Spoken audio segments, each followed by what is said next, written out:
and welcome to Newsmakers for this Monday, May 27, 2024. And with MPPs heading back to Queen's Park this week before taking off for their 4-month summer vacation, there's no shortage of things to discuss when it comes to the Pink Palace. And to do that, I'm very pleased to be joined by one of our favorites here on the show, CHCH political analyst Keith Leslie joins me now.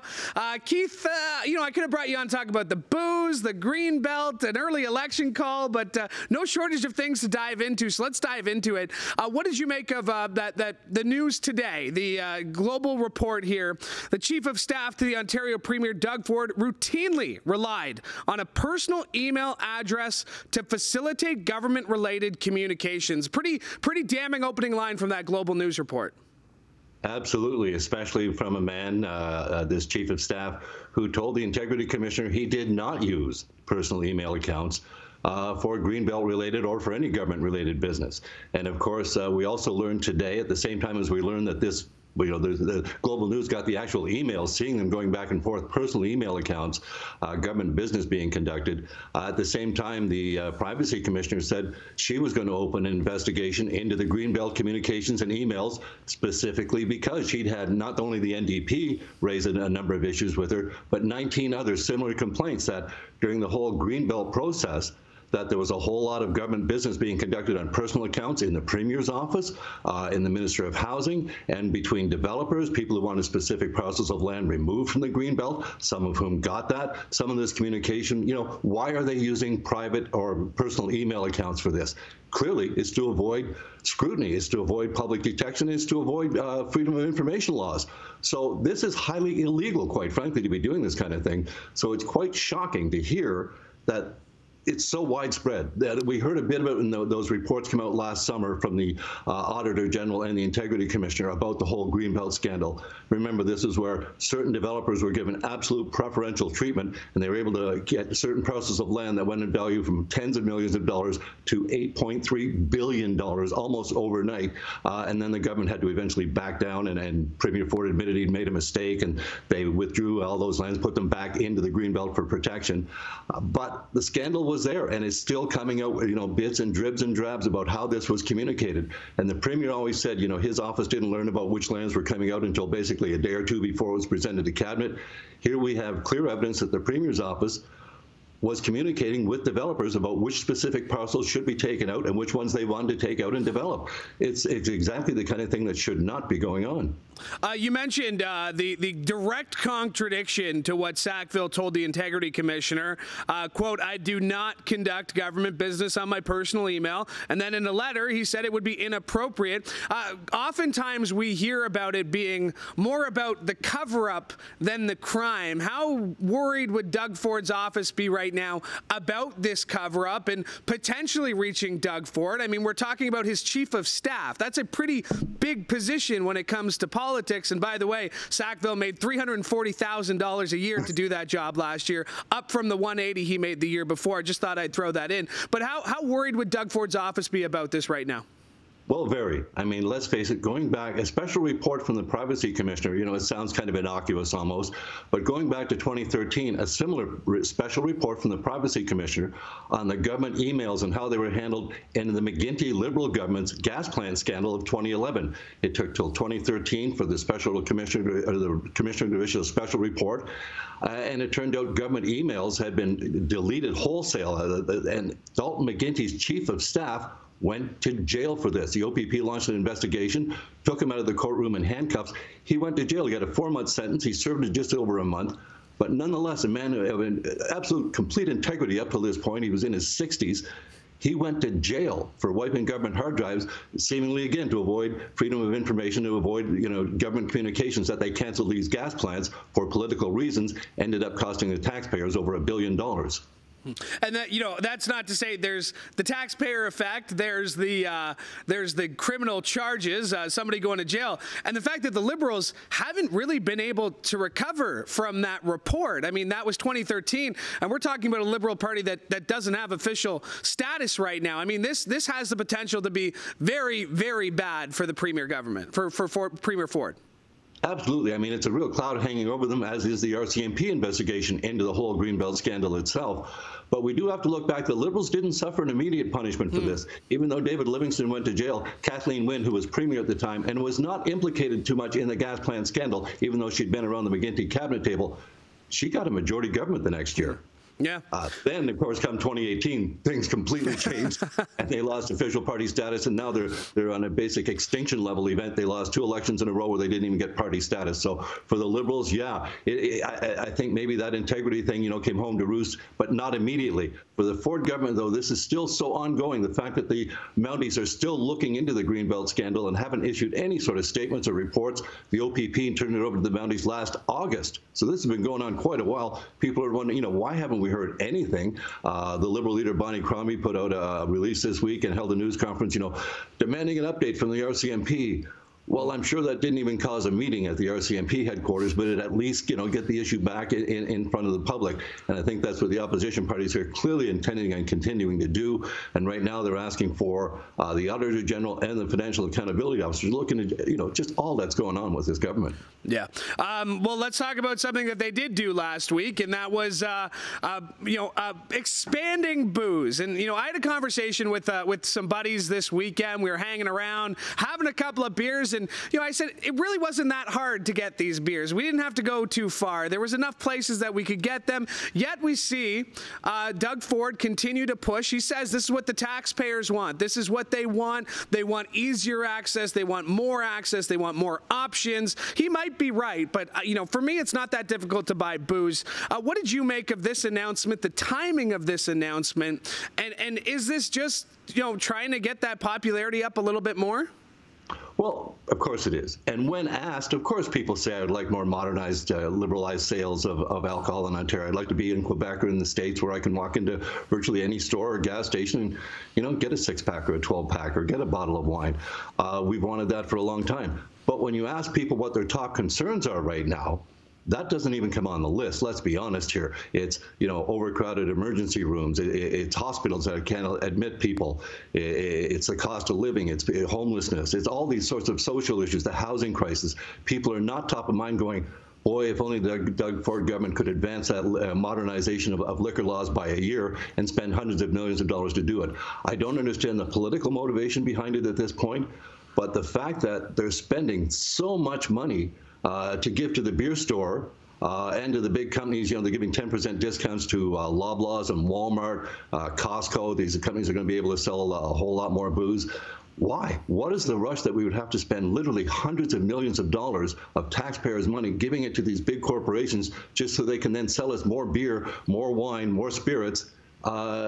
At a more convenient thing. Yeah, people sure they'd like more convenience, but it's absolutely not what's needed. And I think most people, when they actually sit and think about it, would you rather have $600 million spent on more modernizing, more convenient to be able to buy beer and wine? Would you rather have that spent on healthcare, getting more doctors? 2.2 million Ontarians don't have a family doctor. I think there are other priorities that this really calls into question.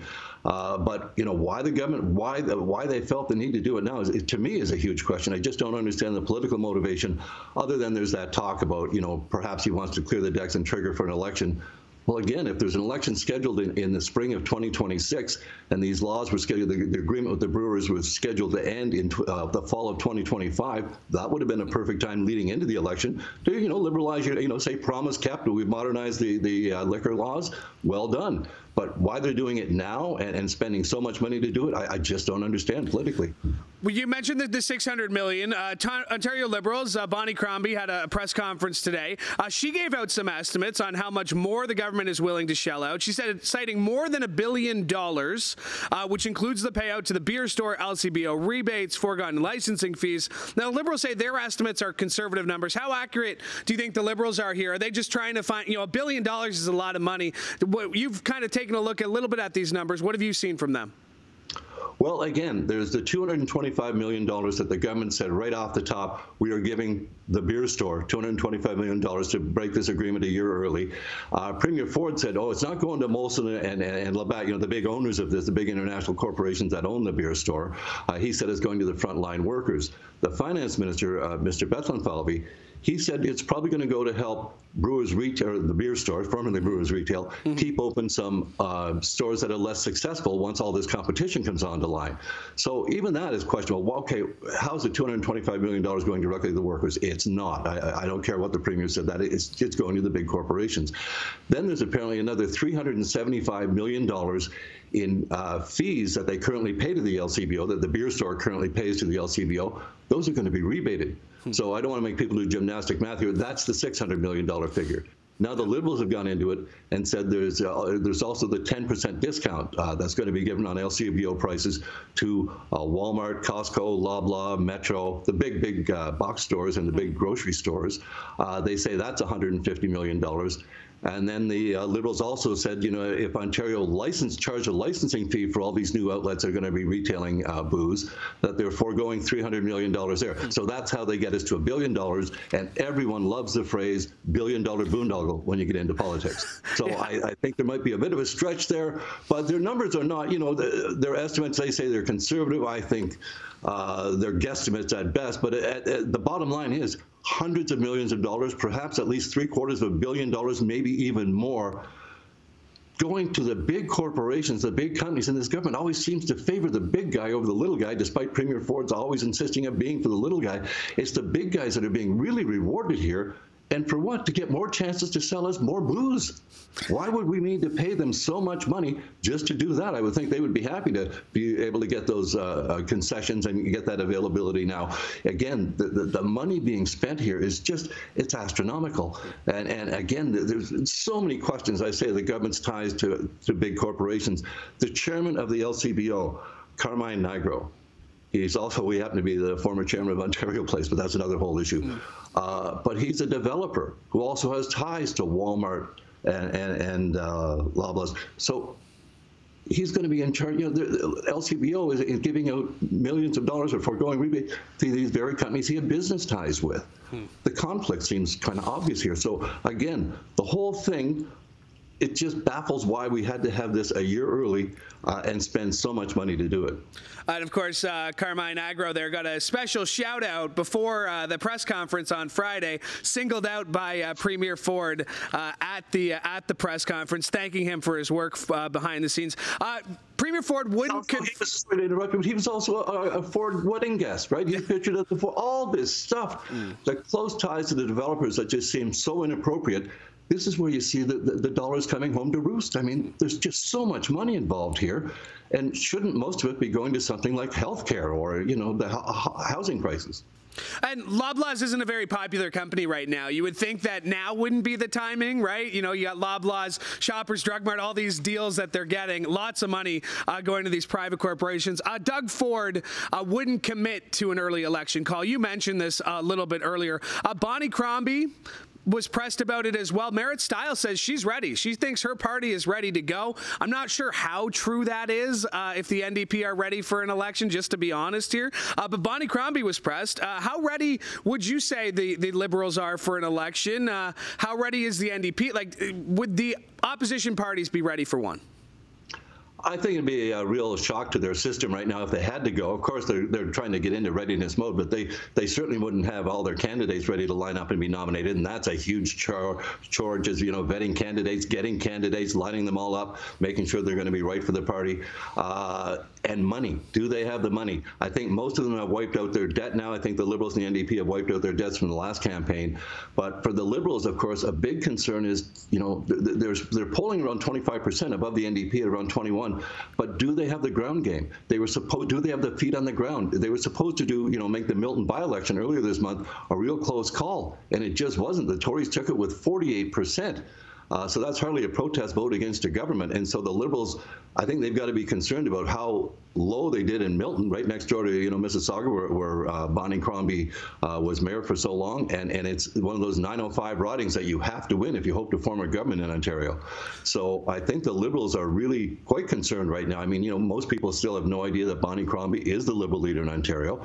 They've got to go out, they've got to raise a lot of money for an election campaign. And the same for the NDP. I don't know how they say they're raising more money from small dollar donors. But still, it cost a heck of a lot to run a campaign. The Tories, of course, flush with money, and they're holding a lot of fundraisers. So financially, they'd be in position to do it, and the opposition parties would absolutely be, caught on their back foot, as it were. But I think, you'd get up to speed as quickly as you can. But I think the voters would they have a tradition of punishing premiers that, sort of take that kind of advantage, looking for an electoral advantage. They know if you're going now, it's only to, avoid the Greenbelt scandal or the RCMP investigation or whatever, it's for your own political advantage. And we saw way back in 1990 when David Peterson, went a year early to try and get his majority before a recession was going to hit Ontario. We ended up with an NDP government. He lost his own seat that night. Let's take a look. You mentioned that poll. These are some numbers from a poll from Abacus Data and the Toronto Star. It was conducted earlier this month, just a few weeks ago. They find that Doug Ford and the PCs continue to lead Bonnie Crombie and the Liberals by a 13-point margin. That is down 2% from their previous poll, though. You see the NDP there at 22, Greens at 9, undecided, seeing a huge jump month over month at 28%. I mean, that number right there, the 28% jumps out to me, and the 39% jumps out to me as well, because obviously 39%, not a majority, but still strong enough to maybe get Doug Ford another majority government in Ontario. What do you make of those numbers from the polling this month? He absolutely, 39% would absolutely in Ontario get you another majority government, especially if the NDP stay up at 22%. The Liberals at 26%, as I say, they're polling well, but their vote is very inefficient. It's concentrated in the urban areas. And so that'll get you some seats in the urban areas, but you have to get out in the rest of Ontario. So I think those numbers are actually, they might be a bit encouraging for Bonnie Crombie as a new leader, but when they do the polls as to who is the Liberal leader, no one knows. So I think they've got a real challenge ahead of them. The NDP falling back to 22%. 20, their traditional 18 to 22%. That's horrible news for them. They're the official opposition in Ontario. They should be challenging a government, and right now it looks like they'd be challenging the Liberals for official opposition status again, and the Liberals have a good chance of taking it from them. So I think, realistically for both parties, they need to get their numbers up, they need to get their finances up, and they both see Doug Ford at 39%. I mean, that's another majority government. Now, we're 2 years away from a scheduled election, and as we all know, polls can certainly change a lot within a month, let alone in 2 weeks, or in 2 years, excuse me. But that the big number there that you said, the undecided, perhaps that's numbers that are being shed by the Ford Conservatives, that they hear more and more of things they're concerned about with this government, and they're going to, they're not ready to vote for the Liberals. They don't know who they are. They're not ready to go NDP again. So they're going into that undecided category. Yeah, I mean, the 28%, obviously a big number. You mentioned Bonnie Crombie. Maybe the only name recognition she might have among some people could be from conservative attack ads that have been running basically in Ontario nonstop since she won the nomination. It's the same ad. I wish they updated it for the NHL playoffs, but it's the same ad they were running months ago. If you're going to run it, keep it fresh. So if I looked at all those numbers, if I'm looking at this, there's a potential of an RCMP investigation, maybe coming to more fruition in the next few months. Why would I be discouraged if I was a PC not to call an election right now? It seems like the right choice. Why wouldn't they want an election right now? What's the game? 2 more years? You're only halfway through.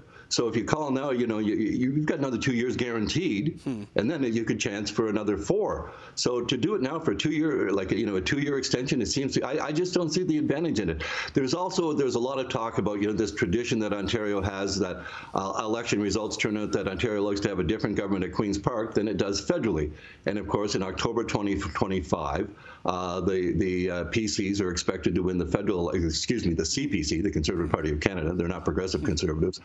Pierre Poilievre is expected to win that election in October 2025 unless something drastically changes between now and then. And so the popularity of Poilievre and the Conservatives has Ford concerned that, they don't want to be running against a Conservative government in Ottawa. It's much easier to run against a Liberal government in Ottawa, and it's always convenient for a provincial government to run against a Liberal government. So there's the theory that they want to, that Ford is concerned that they don't want to, be up against a Conservative government in Ottawa. I find that that's just a lot of speculation, and I don't know any Ontario voters, and I voted in Ontario all my life, that go into the booth going, well, let's see, if Trudeau's in Ottawa, I better go Conservative here, I'll vote for Doug Ford here. I just don't see it working, voters' intentions aren't that way. The results may turn out that way, but I don't think it's any reason for the Conservative government to look down and go, oh my gosh, we better pull the plug now so we're not running against Poilievre. And again, when you look at the two types of Conservative government, the Progressive Conservatives versus the CPC, and from the comments Doug Ford has made up till this point, and there's no love lost between him and Poilievre, I don't think he'd have much trouble campaigning against a federal Conservative Party of Canada government led by Poilievre. What are you going to be watching? We mentioned the 4-month vacation that our MPPs take from Queen's Park, June 17th to September 4th, just like the school kids in the Ontario here. So what would you be looking for in the next 3 weeks here before they sort of shut it down for this summer? What's going to be catching your eye? Well, again, I don't see what their priorities are. They're going to, push this liquor bill through, or liquor changes through, but they're going to take a lot of heat for it. So unless they, the Premier, when pushed about this election speculation, keeps saying, he wouldn't rule it out. I think he's playing with the media because he wants him to talk about anything but the problems facing Ontario. So it's a bit of a distraction for him. But I think in the end that the media are just, they're barking up the wrong tree here. I don't think Doug Ford wants an election right now. I see no benefit to him in calling it. And so I think we're at a stalemate. What do we watch going forward? All the Greenbelt, I think, is going to be more and more, some of it might be dribs and drabs, and, it's hard to get people's attention during the summer. But once we get this special report from the Privacy Commissioner on the Greenbelt communications, which is just more fuel for the fire if there actually is an RCMP investigation, or if they even at least tell us there's one, it's more fodder for that. So I think the whole Greenbelt scandal is still something that's going to hang around the Ford government the next 3 weeks of the House sitting and over the summer break. Well, Keith, I won't take it too personally about the dog barking up the wrong tree with my questions here about the early election. I'm not too hurt about that. Keith Leslie, always appreciate checking in with you. Thank you so much for doing this. Thanks for having me. My thanks to Keith Leslie for joining me today, and my thanks to you as well, because we could not do the show without your support. Hey, while you're listening to us, watching us, however you found us, make sure you like and subscribe to wherever you got us, whether that's on Apple Podcasts, you can find us on Spotify, and yes, the video form on YouTube, or you can just go to chch.com/podcast. My thanks to Mike Corsten for directing today's episode, and one more time, thank you for tuning in. From all of us here at CHCH, I'm Louie Butko. Have a great day.